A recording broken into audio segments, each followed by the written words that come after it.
Olá pessoal, sejam bem-vindos à primeira aula do React Native. Meu nome é Evandro Júnior e nessa aula eu vou apresentar para vocês o que é o framework. O React Native é um framework JavaScript criado pelo Facebook, é um framework basicamente novo, que ele tem aquela ideologia de learn once, write when else, ou seja, aprenda uma vez e escreva em qualquer lugar, que é aquele velho conceito de reusabilidade que a gente já aprende aí em computação há muito tempo.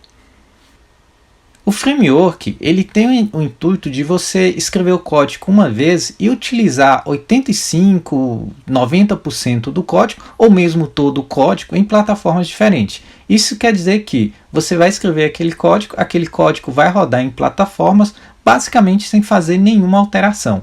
Algum outro componente ele vai precisar de fazer uma pequena modificação para rodar em plataformas diferentes, mas isso vai ser raramente. Então às vezes ali você vai conseguir desenvolver um aplicativo sem nenhuma alteração em código fonte e rodar em plataformas diferentes. Bom, o React Native é um framework que permite o programador se preocupar somente com a parte de lógica de programação, ou seja, resolução dos problemas. Já o React.js é uma lib, uma biblioteca, que visa desenvolver os componentes para utilizar dentro do aplicativo. Ou seja, o React Native ele utiliza o React.js para desenvolver os componentes. Mas eu tenho uma boa notícia para vocês. Você não precisa ter conhecimento em React.js para você aprender o React Native. Tá? Então não é um pré-requisito não. Você pode aprender um passo a passo como desenvolver o seu aplicativo com React Native sem primeiro saber de forma profunda como desenvolver esses componentes em React.js. Olha, então o React, é importante entender que o React Native ele possibilita você criar um aplicativo com os componentes nativos de um celular, ou seja, no Android, no iOS. Eu sempre falo esses dois porque são os dois principais. E qual a característica disso? Quando você cria componentes nativos, você roda isso em alta performance. Então não é igual aos outros frameworks que você tem perca de performance ou mesmo em questões de interface. Mas saber as diferenças entre React Native e React.js não é o suficiente, pessoal. A gente tem que conhecer também as características do framework, o que ele pode fazer e até onde a gente pode utilizar esse framework, que na minha opinião ele é surpreendente. Obviamente que nessa aula eu vou focar em defender ou apresentar as vantagens do framework React Native, mas eu vou deixar aqui para vocês alguns outros frameworks para vocês pesquisarem e fazerem essa comparação, porque é muito importante você saber o que um pode fazer, o que o outro pode fazer, como um funciona, como o outro funciona, tá? Existem outros vários frameworks aí que você pode utilizar para desenvolver aplicativos mobiles. Eu posso citar aqui o Ionic, PhoneGap, o Flutter, o Angular, entre outros. O React Native ele utiliza uma sintaxe, algo parecido ali com uma linguagem de programação chamada JSX, que é o mesmo utilizado no React.js para criar os componentes. Eu gosto de falar que é bem parecido com o XML, que já é uma linguagem aí já conhecida dos programadores, que basicamente você define os componentes e as propriedades que esse componente vai obter. Eu gosto de chamar o XML de linguagem de referência. Obviamente que isso não é nada oficial. Por que eu falo que é uma linguagem de referência ou linguagem de referenciamento? Porque basicamente você define ali o componente e vai colocando as propriedades e argumentos desse componente ali mesmo na própria linguagem do XML. Então o JSX, a intenção é fazer basicamente isso, definir componentes e as propriedades desse componente. Dentro do React Native você vai utilizar ali também uma sintaxe parecida com as linguagens de marcação, o HTML, HTML5, para definir as interfaces e os componentes. E uma parecida com o CSS para fazer a estilização desses componentes. Então não vai ser nenhuma grande novidade na utilização do React Native na montagem do seu aplicativo ali, porque basicamente os componentes já são conhecidos. Mas vale lembrar que o JSX ele não é uma linguagem de marcação. Ele tem esse poder de criação de interface, mas ele também tem o poder da linguagem de programação JavaScript, que é o que está por trás dessa sintaxe toda, tá bom? Bom, então em outras palavras, a gente pode falar que o JavaScript, né, ele vai ser responsável por fazer a lógica de programação.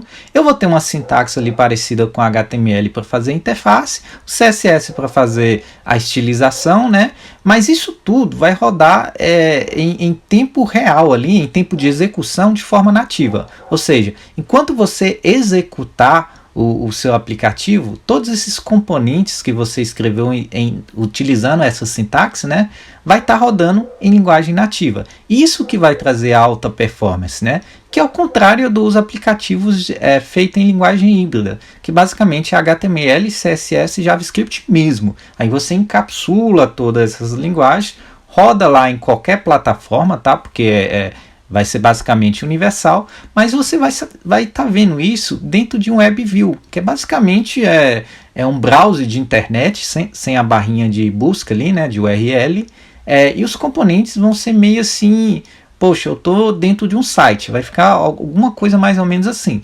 Já os componentes nativos não, o campo de texto, os botões, tudo que você tiver ali, todas as APIs também, né, a API, como preferir, vão ser de forma nativa mesmo. Você vai parecer que você está rodando aquilo em uma linguagem nativa do celular. Outra coisa também que é importante falar é que o React Native ele não transpila o seu código em nenhuma outra linguagem nativa. Então não vai transformar a sua linguagem, o seu aplicativo em linguagem como Objective-C, o Swift, né? Ou Android ou Java, nenhuma dessas linguagens que são utilizadas de forma nativa para desenvolvimento de aplicativos. Ele simplesmente faz com que ele, em tempo de execução, seja rodado e pareça ser nativo. Pessoal, sendo assim, a gente pode listar algumas características aqui que favorecem o React Native, né? Que favorece a utilização desse framework. Então a gente pode falar que ele é multiplataforma, podemos falar que ele tem altíssima performance de componentes, por todos os motivos que eu já citei, né? A gente pode falar também que ele ele permite a utilização de código-fonte já existente, então isso é muito bom. Oferece compatibilidade de login de terceiros, né, que também é uma característica muito boa. Existem várias APIs que a gente pode utilizar, como utilização de câmera, Google Maps, isso tudo pode ser utilizado dentro dele. Outra coisa que a gente pode falar também, eu gostei muito da questão de você poder atualizar ele com um simples clique. É como se você estivesse desenvolvendo um site em HTML e CSS, quer ver essa atualização, vai lá, aperta F5 e como se fosse mágica, ele vai executar aquilo em tempo real. Então no React Native também não tem aquele processo de compilagem demorada. Você clica no botão ali e ele te mostra o que você acabou de fazer. Isso é tudo muito rápido, então eu consigo fazer uma testagem ali muito mais dinâmica, né? Outra característica que eu adoro e eu não vou deixar de citar ela de forma nenhuma é que a comunidade ela vem em amplo crescimento. O que eu quero dizer com isso? Tudo que você precisar, você basicamente vai achar aí nas comunidades na internet, né, do React Native. Então você vai precisar de ajuda, você vai precisar de um plugin, você vai precisar de uma API, como fazer um Google Maps, como utilizar a câmera do iPhone, do Android. Você vai ter isso tudo aí nas comunidades do React Native. Bom, então nós vimos que o React Native ele tem características aí que qualquer desenvolvedor mobile possa querer, né? Mas em pleno 2020, né, apesar dele ser novo, quem utiliza esse framework, além obviamente do Facebook e do Instagram, que são os detentores aí que criaram ele e tem essa manutenção do framework, né? Existem outros que eu posso citar, Netflix, o Discord utiliza também, Walmart, Uber Eats, todos esses aplicativos são feitos com React Native e são aplicativos bem modernos e bem atuais e que funcionam perfeitamente, né? Então, pessoal, foi isso. É uma breve reflexão aí de como o React Native funciona. Então a gente já viu que ele é realmente muito útil, que ele tem uma performance muito boa, que ao contrário dos frameworks de híbridos, né? Ele roda de forma nativa. A gente viu que ele é fácil, é bem focado mesmo em resolução de problemas. as montagens dos componentes também é bem tranquilo e que você não precisa saber React.js para você utilizar o framework. Na próxima aula, nós vamos aprender a criar um ambiente de programação. E eu tenho uma ótima notícia para vocês. Se você utiliza o Windows, Linux, se você utiliza o macOS, você vai conseguir montar esse ambiente de programação para desenvolvimento dos seus primeiros aplicativos, tá bom? E aí, pessoal, gostou desse vídeo? Se gostou, eu vou pedir que você se inscreva no canal para que a gente alcance o primeiro objetivo, tá? Dê um like nesse vídeo para que o YouTube entenda que ele é relevante para a área de programação, tá? E vou pedir mais um favor. Compartilhe esse vídeo com um amigo ou naquele grupo de programação que vocês têm, aquele grupo de WhatsApp da escola, tá? Isso vai ajudar demais, vai ajudar outras pessoas que vão ter esse conhecimento, né? Vai te ajudar também, que você já foi favorecido pela essa videoaula, e principalmente o canal, que vai chegar mais longe e a gente vai poder gravar mais vídeos a partir disso, tá bom? Bom, e se não gostou, não tem problema. Se faltou alguma coisa, pode citar aqui embaixo, eu vou responder com bastante carinho. Pessoal, então foi muito bom, foi só a primeira aula. Fiquem atentos, até a próxima aula, tá bom? Um abraço, tchau!